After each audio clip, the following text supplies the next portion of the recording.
welcome to another enlightening episode of MedLife Scoops, where we delve into the minds of healthcare's most innovative leaders.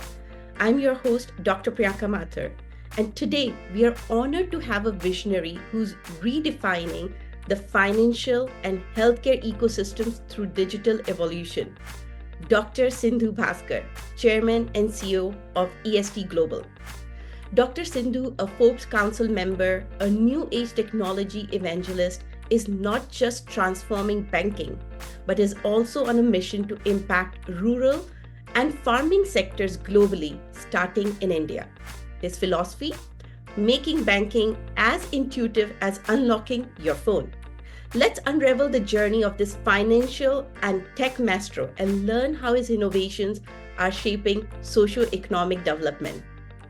Welcome to MedLife Scoops, Dr. Sindhu.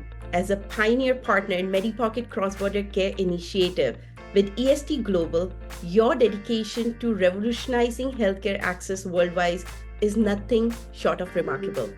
Tonight, we are thrilled to delve into the depth of your extraordinary work.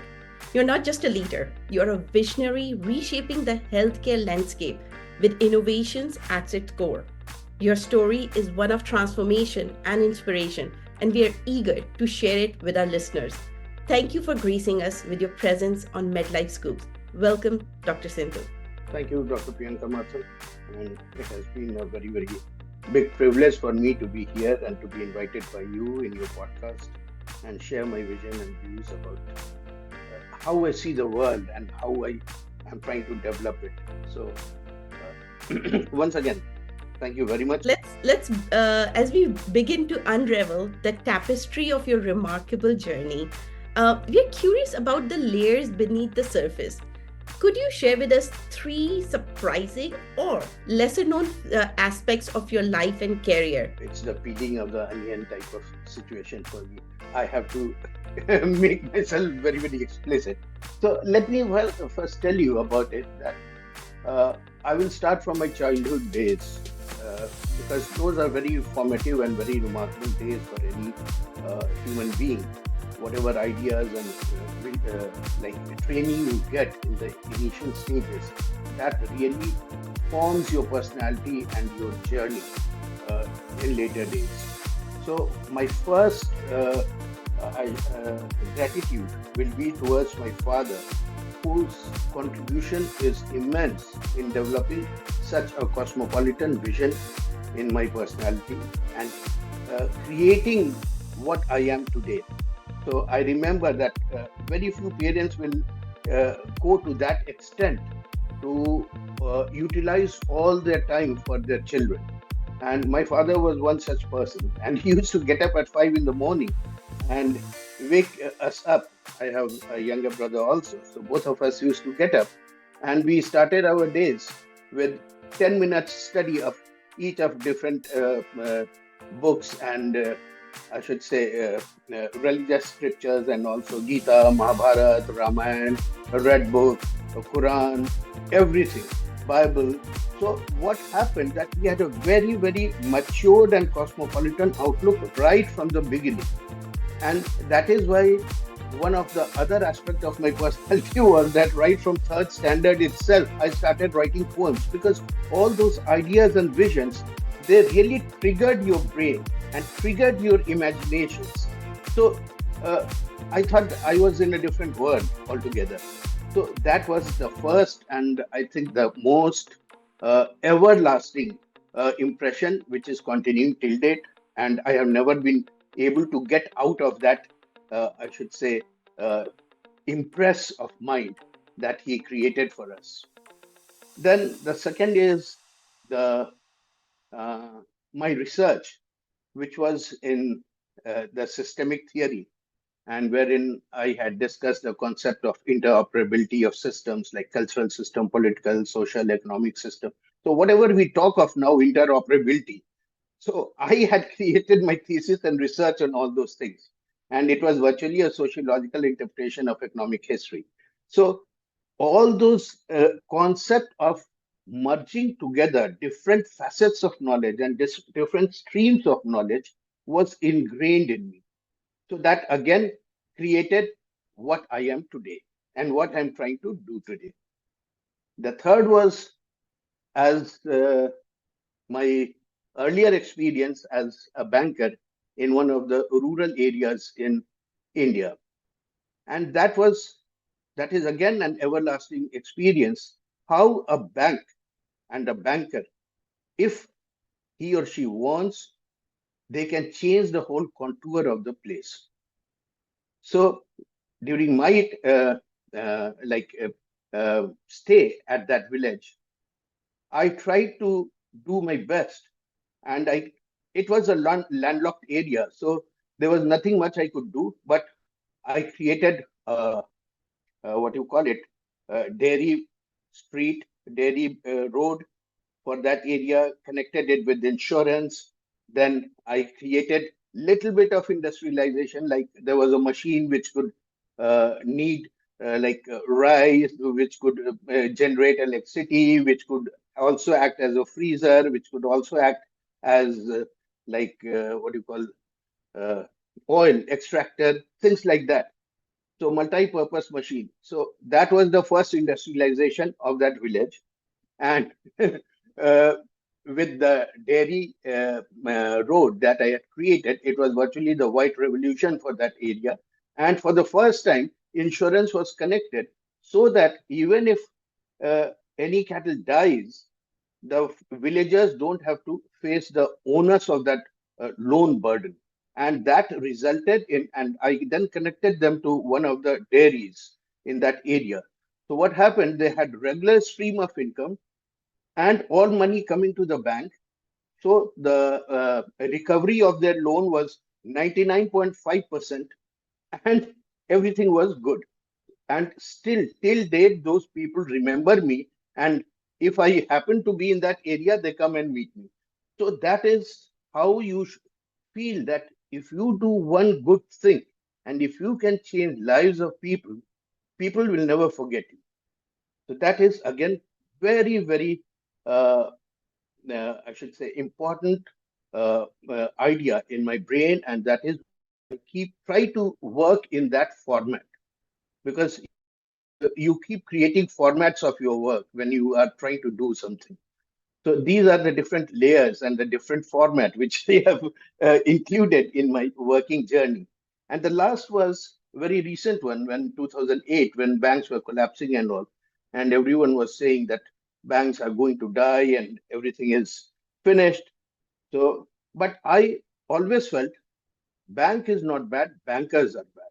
So when bankers are not doing their job, banks get the hit. And that is why I shifted to fintech.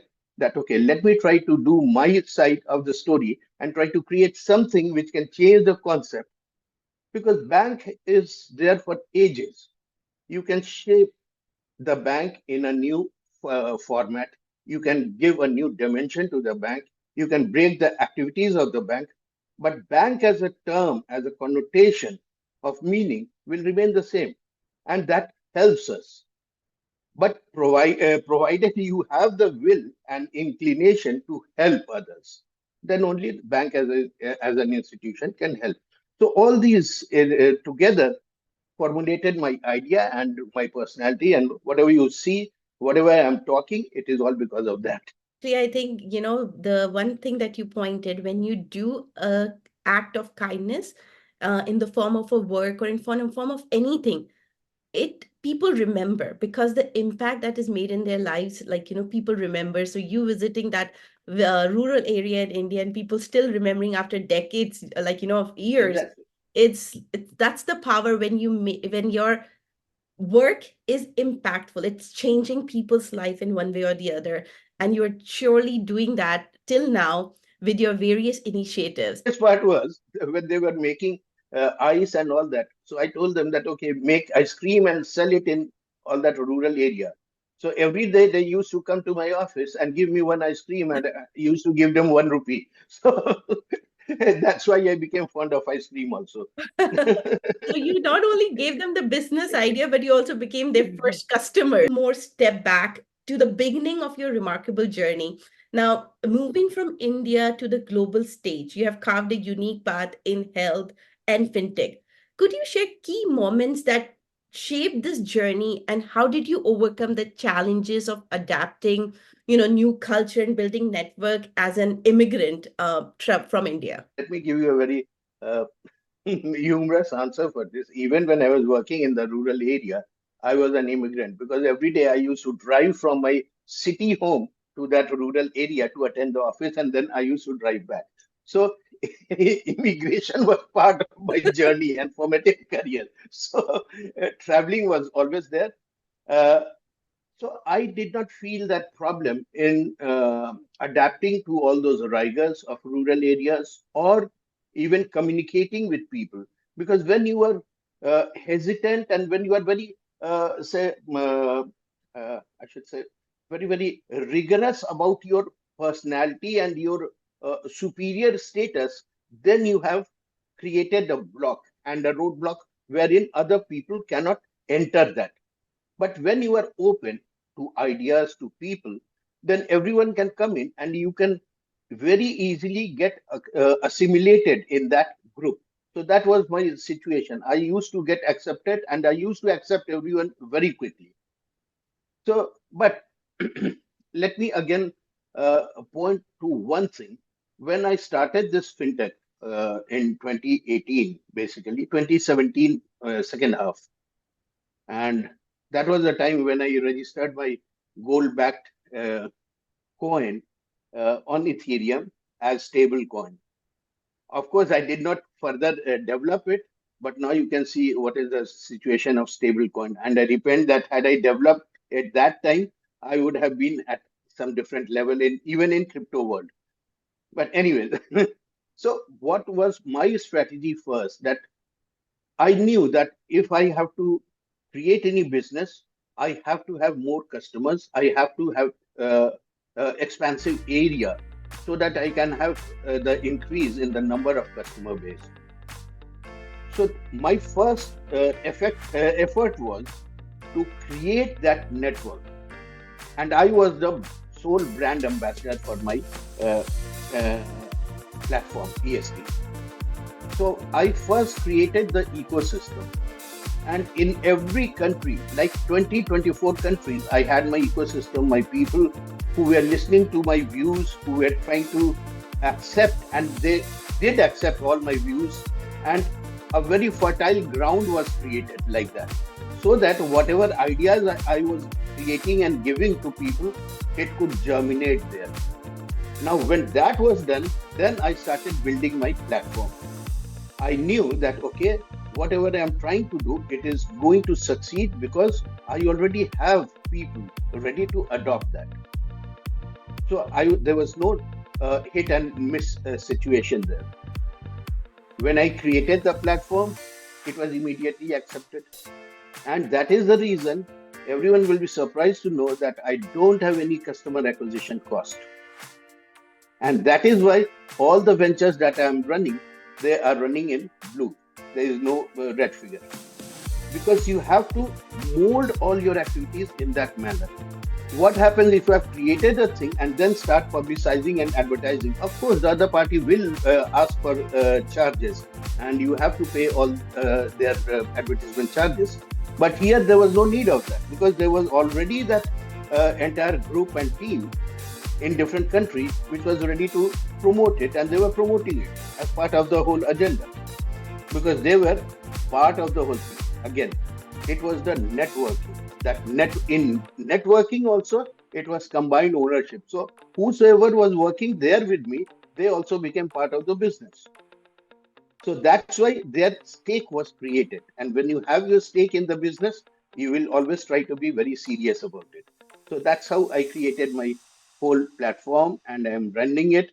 And you can see sometimes I'm in this country, sometimes in that country, in so many countries, and still everywhere it is running. Of course, it does not mean that I did not have my, say, low point also. I did have my low point because in some countries I try to trust individuals.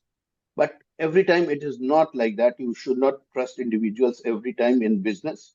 Uh, there I lost my money also. But then, okay, this is part of the game. And I was very particular about how I have to move.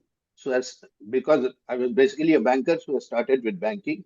When I started banking and I had that journey of rural banking, so I moved to agriculture. When I moved to agriculture, I found that they needed healthcare because a healthy farmer can produce more. And for me, agriculture had a different connotation. Later on, I will explain it to you. So, a healthy farmer was very important for agricultural production as well as rural economy. So, that's why I graduated to healthcare and we created the product also. Maybe that will be another question which you would like to ask me. So, and then finally, I shifted to EdTech. Not shifted to, I added EdTech version also because I saw that in spite of all the new technology, latest technology, and whatever I am trying to give to them, there was still a sort of cultural block in mind of people wherein they were not ready to accept and trust the new technology. So it was very important to educate them and train them in the new technology so that it can be adopted. Otherwise, we have the technology haves and technology have nots. So healthcare haves, healthcare have nots. So all those things were combining and creating a situation wherein the society was still having haves and have nots. So that was the whole purpose of creating a sort of assembly of all these type of, or say fusion of all these streams and creating a very unified ecosystem wherein everyone can be, uh, everyone should be taking advantage of that and everyone can grow. Dr. Sindhu, your vision in 2017 when you started this platform, it's like a modern day marketing that you have done, not knowing exactly the same term, but you started what right now the currently people do, right? They become influencers. They create the community first, and then they launch their services, the product into that community, so they do not have to go and acquire the customers. They have the community sitting there to adopt. Your expertise spans, around across AI, IoT, and machine learning, and you have highlighted this transformative impact in socioeconomic development, especially in rural areas, as you talked a little bit about it. Now, could you share how these technologies have concretely impacted a specific community or individual, and additionally, how do you see these advancements shaping the future of healthcare? Uh, as I said, that my whole vision revolved around creating a triad wherein there was interoperability of systems, concept of embedded banking, not embedded finance, embedded banking, wherein banking was the tool for development and networking. So these were the three pivots around which the whole ecosystem of EST platform moves. Now, in that, as I said, that first we had the banking.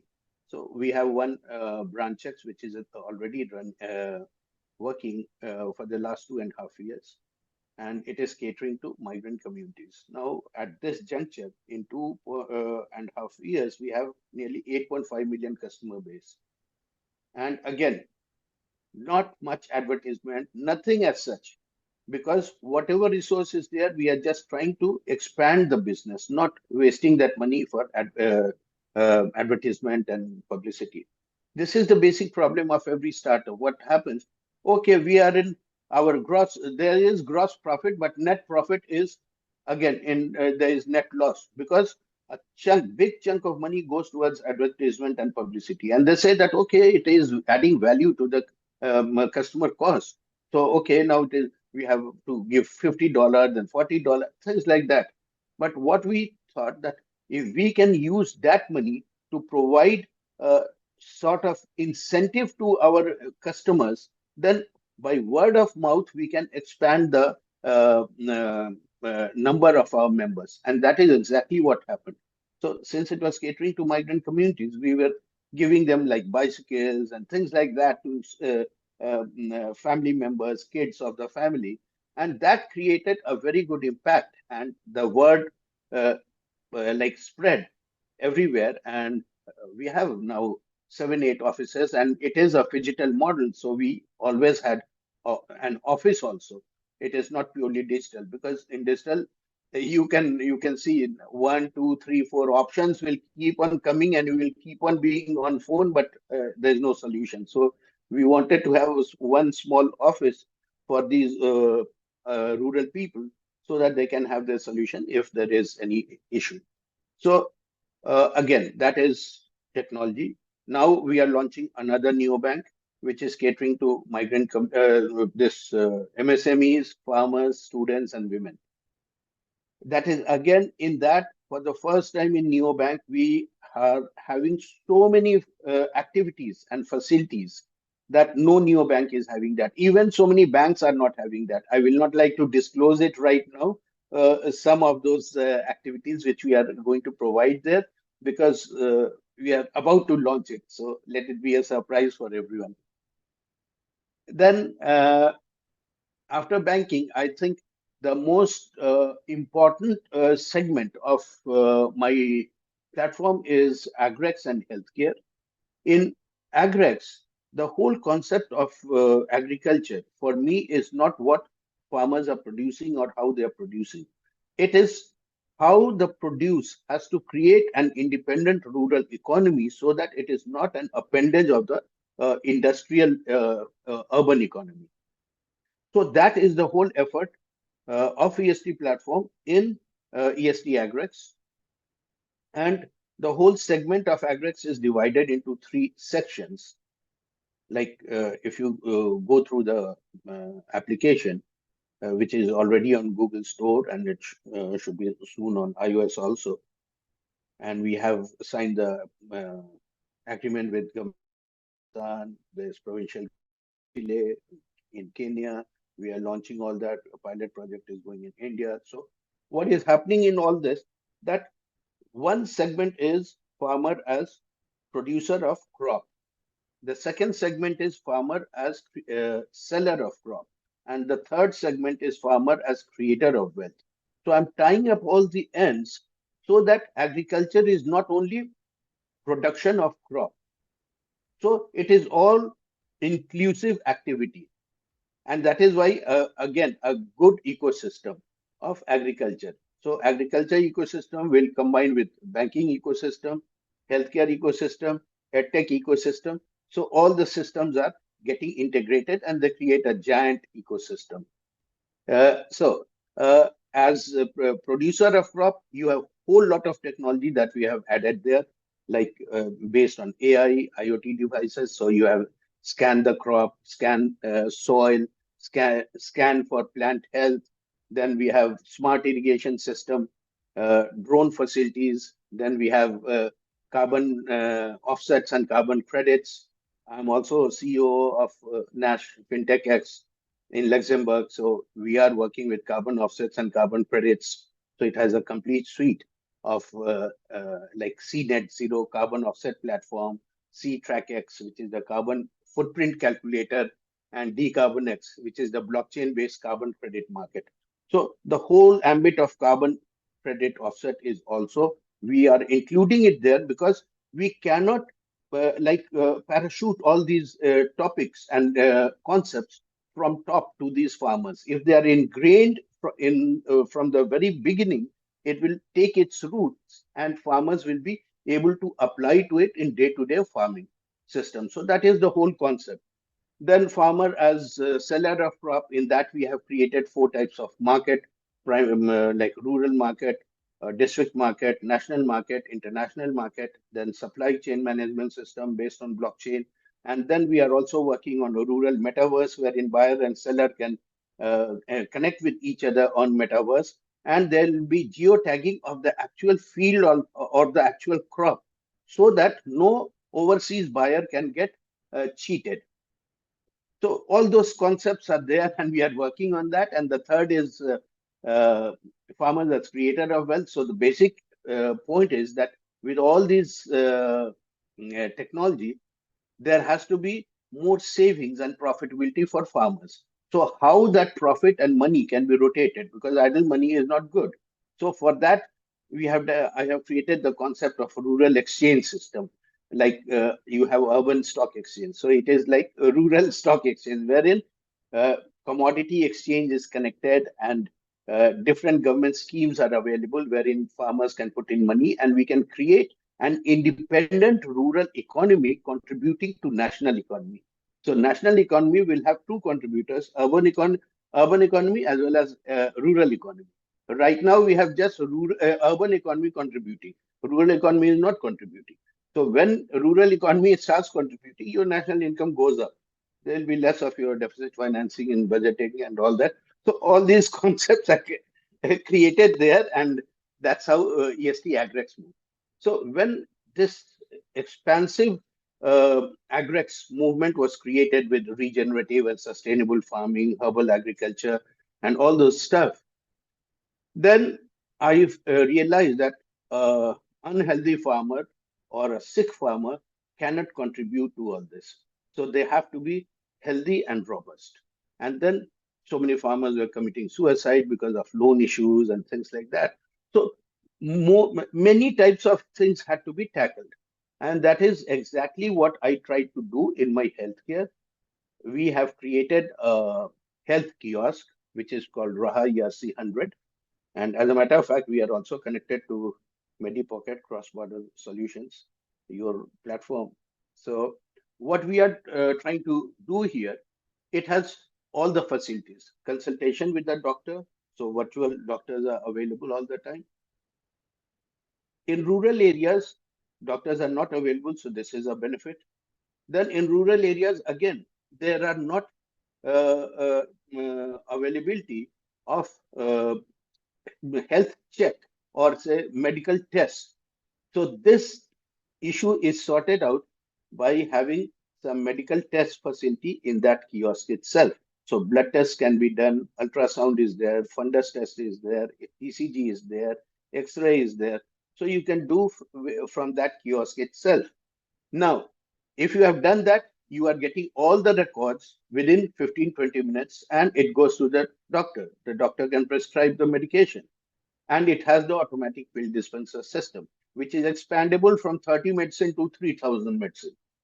So you can have all those medicines stored there, and they can take the medicine there. Again, the same payment gateway, our own banking gateway is connected there, so they can make the payment and get everything. So that's how it is an inclusive healthcare program. Now we are talking to a couple of people and a couple of organizations to add cancer detection test also. It will be like a natural healthcare check every 6 months. So people can get it checked. And if there is any indication of some malfunctioning, they can go in for a further higher test for cancer detection and cancer treatment. Then we are also in talk with one Ayurvedic doctor. So he has also created a modern Ayurveda system. So we are trying to get his support also and become part of this, because in rural areas there are so many people still who want to have like homeopathic or Ayurveda instead of allopathic treatment and medicine. So those are different options that we are looking at and we are trying to do. Then we are also having a smaller version of our medical kiosk, which is like a suitcase. So, because kiosk has to be established or say fixed at one place, but the suitcase system can be taken to even remotest corner of an area, and you can do some tests. So all those things are in pipeline. They are in very, very advanced stage. And we have completed, as a matter of fact, we are just now starting the marketing of it. We are getting orders also. And soon you will see, I think 2024 is going to be a very, very busy year for us, and very result oriented year. Dr. Sindhu, you need, I think, 24 months a year. 12 months is not enough for you to do. You are doing so much. And I mean, it's so amazing to hear that you're really uplifting the fundamental of every nation, which is our rural population. They are the fundamental for that. And I think they are the one are most oftenly, I won't say ignored, but overlooked, right? They are not the one, they are always considered as a producer. But you believed, and you're empowering them to the other two stages, which I really like, the stage of them being a seller and then the wealth creator. I think that's very unique when you said the wealth creator part, have building their own rural economy. Yeah. I mean, that's so interesting project in itself. And when you were talking about healthcare, I mean, we as MediPocket are really proud to be partner of EST Global, to be part of the initiatives that you globally run, and MediPocket being a small part of it, helping cross-border, connecting the patients that require specialized care, consultation with the experts from US, because sometimes not everybody can travel because of time restriction, because of affordability restriction. How about we bring those doctors, best minds in the world, to people through technology? And we are so proud doing that with EST Global. I would like to add one more thing here. You'll be very happy to know about this because it also pertains to you. In our new banking that we are launching, we have all these medical facilities also included. So through bank itself, people can get support and get connected to MediPocket for second opinion. Have created whole digital OPDs and appointment section and everything, so they can for treatment of different say ailments, different type of doctors, all that connectivity, everything is getting created. So we are right now our partners and all, they have created the connect with nearly 237 hospitals in India. And there is another Dubai group also. They are also connected with you in medical tourism. They are also part of us now. So thanks to all of our partners. And we are also trying to have a distribution channel in Dubai so that because Dubai acts as the, I should say, the main gate for MENA region and Africa. So I want to have some sort of distribution channel there because the main problem in healthcare is cost of medicine. How to lower the cost of medicine? For that, you have to control the distribution channel. So if you can control that and get hold of a distribution channel and lower the your profit margin to pass it on to the customers, you are the king of the market. Your whatever you have done, I think when you have created them, you have not thought in the way that the modern world will be taking would be doing exactly. And what I mean by that, when you're talking about the kiosk system of yours, where these rural people can go get the consultation, the medical dispense, the medical test, and all under that pod, a kiosk. I don't know if you heard about One Medical. One Medical is literally have launched similar kind of a thing as a medical pods. They are putting these kind of the pods or kiosks in various corporates and malls, which is almost like the kiosk, but obviously it has a different purpose, different vision. Good linkage with tech and healthcare. I will explain it to you because in my kiosk, I have to have a paramedic also to support the patient because everyone is not familiar with all the technology like, okay, scan here, put your finger here, okay, stand here so that your height, weight, and everything can be taken, measured. So what happens that we are connected with so many universities in India and overseas, so nearly 30 global chapters. So a couple of universities have medical colleges and all. So we have connected with them. what we are what we are trying to do for them is creating a centers of excellence of technology. So they are assisting us by creating course material for these paramedics and free training for them as a goodwill gesture.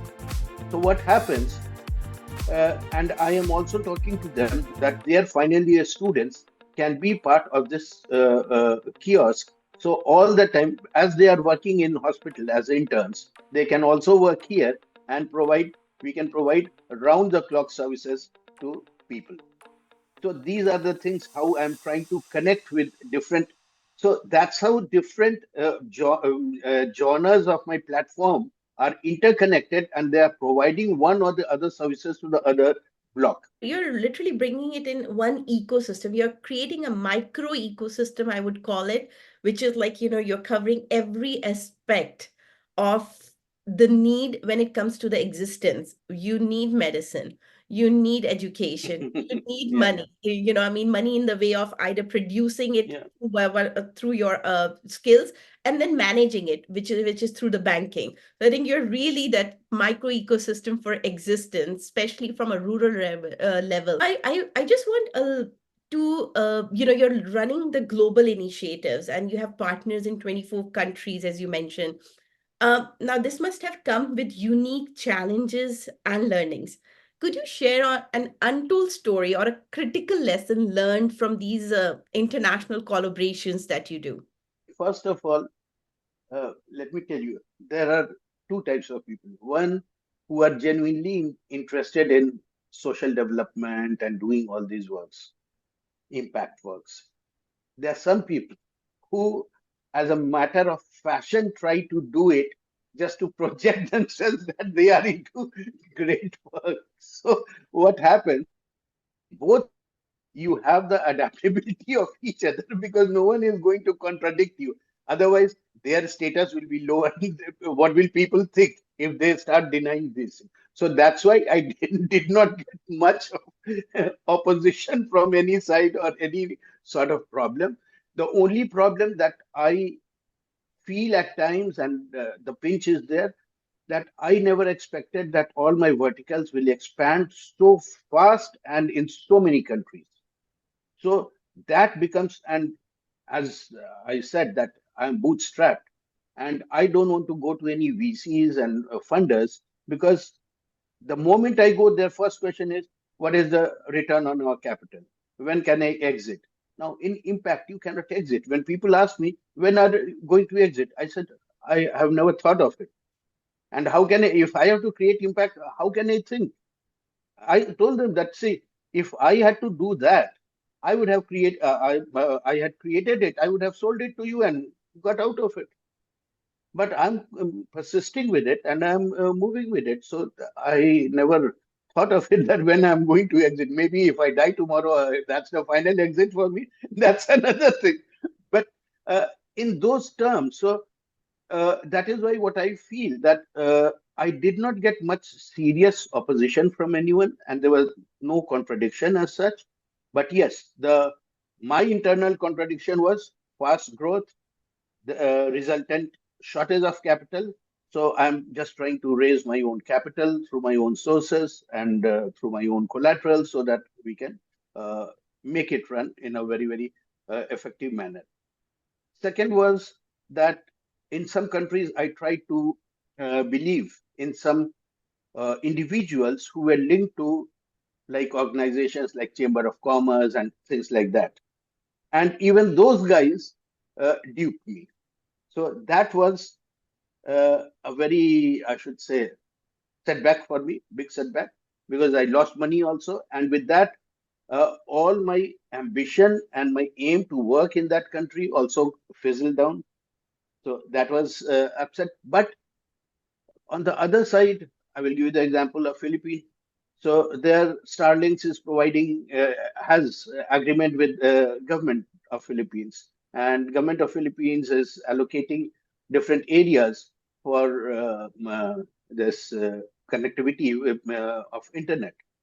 So I got the agreement with them through one of the resellers, and when I knew that they are providing internet in different homes in Philippines, then that became a very important tool for me to spread the message of education. So I created a very compact STEM program course and I offered to them at a very discounted price that let us go ahead and give it to every family as part of the internet connection that this is a bonanza you have got at a very cheap price for your kids. They can go ahead with this STEM program. So what happens if you are getting Starlink connectivity? How do you use it? You have to use it very effectively, not for war. That how which missile is going where and which plane is going where. We don't need that. We need how we can develop that connectivity to change the contour of the country, to change lives of people. So I just jumped at that and we are working on it. And from there, I am going to start the healthcare again. because that is again a very, very important thing. And there, Philippines is quite big, a cluster of islands, so it is very much in demand. But I'm just waiting for my funds to come, and then I'm in top gear.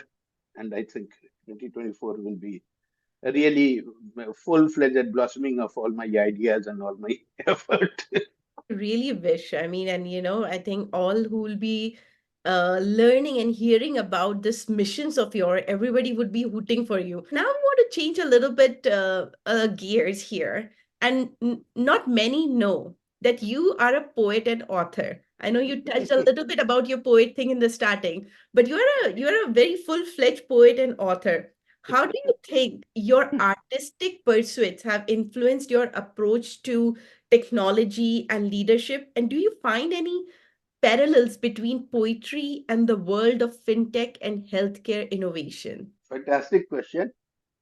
You'll have to give me some time to answer it. Uh, so, uh, as I said, that I started writing poems from third standard, and it was all because of the training from my parents, especially my father, who was at that time double masters in English and Sanskrit. So, and he was a prolific writer and writing so many articles and this and that in journals. And he was a very good singer also. He has his records, but that's the only aspect which we could not imbibe. Neither myself nor my younger brother. We don't sing. So, but uh, yes, I will say poets are hopelessly romantic people, or say basically romantic people. And since I'm Sagittarius, a December born, so I'm hopelessly romantic visionary. Let me put it like this. And for me, I think fintech is all about vision, and healthcare is basically a romance with life. So you try to preserve a life, so that is a romance with life. And when I think poets are always playing with words, emotions, visions of love, life, hate, anything. So we say in like in India, "Jahan na jaye Ravi, wahan jaye Kavi." So it is like that. So any nook and corner of this whole universe and this galaxy, we can reach as a poet. And as a matter of fact, some of my poems are talking of galactic destruction and whatnot. So poetry is all about emotions in life and imagination personification. So whatever we imagine as impact of different person, different entities, different say relationships, those get quantified and those get figurative in our words in poetry. So these are all the ingredients of fintech and healthcare as well, where we have to take care of each other's money, each other's health, each other's mental well-being, and these create the strong bond of client and service providers in fintech. And in healthcare, we have nurse and patients, doctors. So it is all about love and compassion ultimately, and I should say unison of mind and heart. As fintech is mind and brain, while healthcare is heart and passion. So, Sindhu, I'm a healthcare professional, a doctor, and I became a doctor with the because everybody who has went into the healthcare professional, we do that because we have love, in a way to serve people who are sick. You can serve people in many ways, but as a doctor, we serve them to get better so that they can go back to the normal life and enjoy the life to the fullest. Service, right?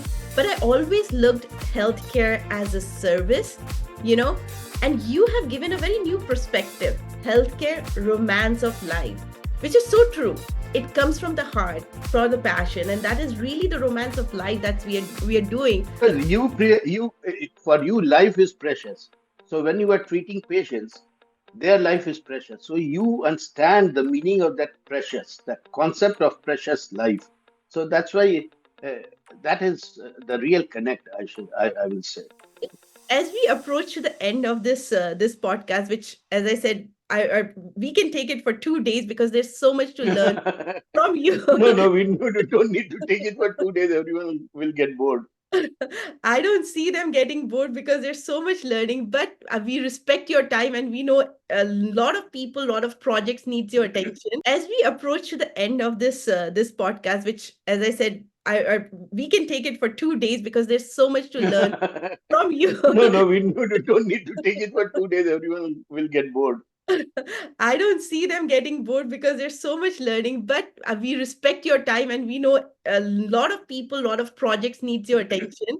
So I would, in the closing, I would like to ask, like, for young professionals, for immigrants in many ways, and for aspiring change makers that are listening to our podcast, could you distill three key pieces of advice from your wealth of experience, like guiding principles? What would you offer them as they navigate their paths toward making significant contributions in these rapidly evolving sectors, fintech, healthcare, and edtech? First, I will say that EST platform is a huge ecosystem where it is not only embedded finance but embedded banking as the tool for development. Agri-banking leads to healthcare, then edtech to dispel cultural fears towards adoption of the latest technology. Uh, there have been promising developments in the healthcare industry related to integrating artificial intelligence with regenerative medicine. And I can keep on listing out, and even everyone knows it is such a common topic now with regenerative medicine and regenerative healthcare. Uh, However, it is essential to note that the field of healthcare and AI will keep on moving like this because the basic aim of human being and say human civilization is to create the comfort level for humanity. So, and that is endless because our desires and wishes are endless. So everything will keep on growing like that. After regenerative AI and all, we are all already getting ready for quantum and also there is no end to technology. It will keep on coming. Uh, Regarding suggestions to elders, what I will feel that no one is born great, and you have to earn your greatness and your place. It may be different thing that some are favored by destiny, and they we call them destiny favored beings. So they have an easy run. Others have to slog in their life to create their niche. So, but we have to have a continuous and focused callings in our life and then try to create and build ourselves accordingly. So that will be the first thing, that you have to have an agenda in your life, agenda for your behavior, agenda for your character formation, because everything is done with agenda. So uh, even your personal development has to be with proper agenda. Secondly, we all are again human beings beneath our skin. So our acts must be to benefit all, haves as well as have nots. Money and profitability can be for not only for the top players, but you have to have it for everyone. And that is why technology is also there, which must move from bottom to top so that it is well permeated and the benefits of new technology is garnered by all. So uh, we should not have any discrimination about it. And when it is moving from bottom to top, it will have a different impact. All the tiers will get wetted by technology and get watered by technology, and everyone will have the benefit. The third is the uh, I think the ultimate profitability or gain in life is what we give back to our society. So if we have positive contributions, then we have left our indelible imprint in life and we become unforgettable. So we need to decide what we have to do and how we have to do. Like I will give you the example of Neuralinks. Now it links and activates the brain and other bodily parts with computers and creates the harmony of man and machine, ability and disability in the same mold. So we need to grow and emphasize our thoughts and actions in the same manner with the aid of technology. if you want, or with the assistance of your own conscience or your own personality, your own system. I think we came to an end. And Dr. Sindhu, your insights today have not only been enlightening but truly inspirational. And thank you for sharing your visionary thoughts and untold stories with us on MedLife Scoops. We're really honored to have you. Thank you for being with us. Thank you very much once again, Dr. Priyanka. All the best, and let us have a good run in life with all of us together, working together.